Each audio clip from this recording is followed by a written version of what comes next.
এই দুনিয়ার পুরো জীবনটা এটা হচ্ছে লালসাময় একটা জীবন, লোভ, মরিচিকা, মায়াজাল। এই মায়াজালে আমরা আটকে আছি, ফলে মৃত্যুর কথা আমরা ভুলে গিয়েছি। পাগলের মতো ছুটছি, আরো টাকা লাগবে, আরো খ্যাতি লাগবে, আরো যশ লাগবে, আরো দাপট লাগবে। আমার এত টাকা দিয়ে কি হবে? এত সম্পদ দিয়ে কি হবে? এত ব্যস্ততা দিয়ে কি হবে তোমার? স্টপ, থামুন, অনেক হয়েছে। আন্না, থামুন, take a rest, take a breath and think about death. Think that you have to go back to your Lord. একটু বসেন না, একটু ভাবেন যে আমাকে চলে যেতে হবে, চলে যেতে হবে। এই কোলাহল, এই ব্যস্ততা, এগুলো থাকবে, থাকবো না আমি। সাইয়েদনা ওমর ফারুক বলেছেন, মুতু ক্বাবলা আন তামুতু, মরার আগে একবার মরো। হাসিবু ক্বাবলা আন তুহাসাবু আলাইকুম, তোমার হিসাব নেওয়ার আগে তুমি একবার নিজের হিসাবটা করো না। কাগজ বের করে একটু লিখো না কি কি ভালো কাজ করছিলা, যেগুলো দিয়ে নাজাতের ওসিলা হতে পারে। 1 2 3, আর কি কি আকাম কুকাম করছো দেখো না, লিখে দেখো তোমার অবস্থাটা কি। মরার আগে একবার মরো। মরার আগে খাটের মধ্যে শুয়ে শটান করে চোখ বন্ধ করে একবার মরার ভান করে দেখেন কেমন লাগে। চোখটা বন্ধ করেন আর ভাবেন আপনি নাই, কি কি হতে পারে ভাবেন। আপনার ছেলে মেয়েরা কান্না জুড়ে দিবে, আপনার প্রাণের স্ত্রী বিলাপ শুরু করে দিবে, বন্ধু বান্ধবের চিৎকার আর মাতম, স্থানীয় এলাকার মসজিদে ঘোষণা, অমুক এলাকার নিবাসী অমুক ভাই অমুকের ছেলে অমুক দুনিয়ায় নাই। সব আত্মীয়রা চলে আসবে, ফেসবুকে স্ট্যাটাস দেয়া হবে, সবাই সবাইকে জানাবে বিকাল 4টায় অমুক হাই স্কুল ময়দানে আপনার জানাজা। ছুটে আসবে, সবাই ছুটে আসবে আপনাকে শেষ বিদায় দিতে, গুড বাই জানানোর জন্য, আল ওয়াদা, বিদায় জানাতে আসবে সবাই। 4 তাকবীর দিয়ে আপনার জানাজা হবে, অশ্রুসিক্ত জানাজায় আপনার বিদায় হবে। কাঠের খাটিয়ার মধ্যে করে কাঁধে তুলে আপনার কবরে নেওয়া হবে। আগে থেকে খুঁড়ে রাখা কবরটার মধ্যে আপনারে বিছিয়ে দেয়া হবে। বাঁশের কচি দিয়ে তার উপরে মাটির চাপা দিয়ে সব চলে যাবে।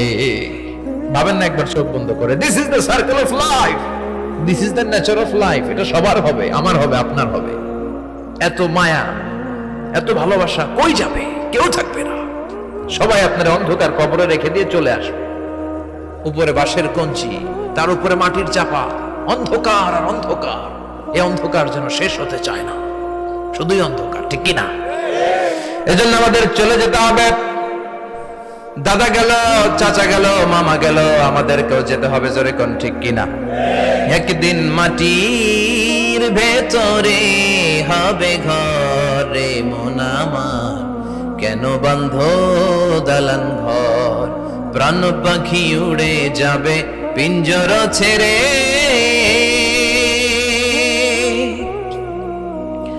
ধরা ধামে সবই রবে, তুমি যাবে চলে। বন্ধু বান্ধব যত, মাতা পিতা যারা সুত, সবই হবে তোমার পরে। মন আমার কেন বান্ধ দালান ঘর? একদিন মাটির ভেতরে হবে ঘরে মন আমার, কেন বান্ধ দালান ঘর? ঠিক কিনা? সব করে থাকবে, চলে যেতে হবে আমাদেরকে। এজন্য আখিরাতের কথা যেন আমাদের স্মরণ হয়। বিষ্ণুই বলতেন, নাহাইতুকুমান জিয়ারাতিল কবুর, আমি তোমাদেরকে কবর জিয়ারত করতে আগে নিষেধ করতাম, কিন্তু এখন নিষেধাজ্ঞা প্রত্যাহার করে নিলাম। এখন সব সময় তোমরা কবরের সামনে যাবা আর জিয়ারত করবা। কবরস্থানে জানতো বড়ুয়া কৃষ্ণপুরের এই গ্রামের কবরস্থান আছে কোন দিকে? পূর্ব দিকে আছে, গোখরার জলের ওদিকে। যান আপনারা, একটু যাবেন, একটু গেলে আখিরাতের কথাটা স্মরণ হবে। ওখানে ছোট শিশুরা শুয়ে আছে, কিশোর যুবকরা আছে, আপনার মতো তাগড়া যুবক মুরব্বীরা আছে। এরা এই এলাকায় থাকতো, এরা আকাশ থেকে নেমে আসে না, এই এলাকার সন্তান আজ নাই। একটা সার্টেন পিরিয়ড শেষে আপনিও থাকবেন না। This is the nature of life, this is the circle of life. ছোট্ট শিশু হয়ে এসেছিলেন, শৈশব, কৈশোর, যৌবন, প্রৌঢ়ত্ব। আগে ছিলেন সিঙ্গেল, বিয়ে করে হয়ে গেলেন ডবল। এরপরে আল্লাহ আপনাকে একটা মেয়ে দিল, এরপরে মেয়েকে বিয়ে দিয়ে শ্বশুর হলেন, এরপরে ওই মেয়ের ঘরে সন্তান হতে নানা হলেন। আর কতদিন? অনেক দিন হলো তো, অনেক লম্বা সময় পেয়েছেন আপনি। Think about that. এবার যাওয়ার কথা ভাবেন। আখিরাতের সামানের কথা ভাবেন, ফিরে যেতে হবে। কি শক্তিশালী যুবক, বার্ধক্য চলে আসলে লাঠি ছাড়া চলতে পারে না। কুচকুচে কালো দাড়ি সাদা হয়ে যায়, দাড়ির শুভ্রতা, বয়সের ভার, রং ধরা যৌবন যোগ ধরে শেষ, ঠিক কিনা? This is the circle of life. যুবক ভাইরা, এটাই জীবন, চলে যেতে হবে, কেউ থাকতে পারবে না, ঠিক কিনা? এটা রিমাইন্ডার আল্লাহ এই সূরার ভিতরে দিয়েছে যে তোমাদেরকে ফিরে যেতে হবে। লোভ লালসা ছেড়ে দাও। রব্বুল আলামিন বলেন, আল্লাকুমুত তাকাসুর হাত্তা যুরতুমুল মাকাবির। ও গোলাম, দুনিয়ার সম্পদ, লোভ লালসা তোদেরকে পাগল বানিয়ে দিয়েছে। এই লোভ পাগলামি কোনোদিন তোদের থামবে না যতদিন না তোরা কবরে ঢুকবি, ঠিক কিনা? কার কথা? আল্লাহ বললেন, দুনিয়ার সম্পদ আর লোভ আর মোহে তোমরা গাফেল হয়ে গিয়েছো। আখিরাতের কথা বেমালুম তোমরা ভুলে গিয়েছো, কিন্তু আখিরাতে তোমাদের যেতেই হবে, কবরের বাড়িতে তোমাদের ঢুকতেই হবে, ঠিক কিনা? যেতেই হবে, আমরা ভুলে যাই।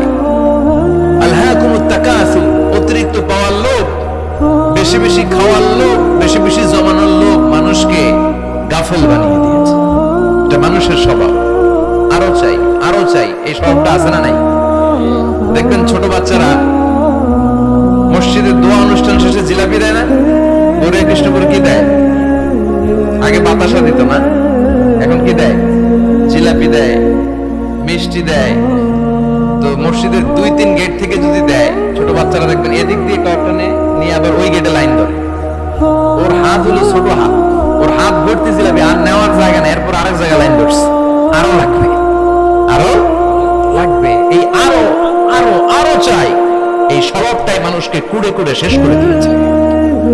এত লাগবে কেন? তুমি চাহিদার কোনো শেষ নাই, unlimited demand of human being.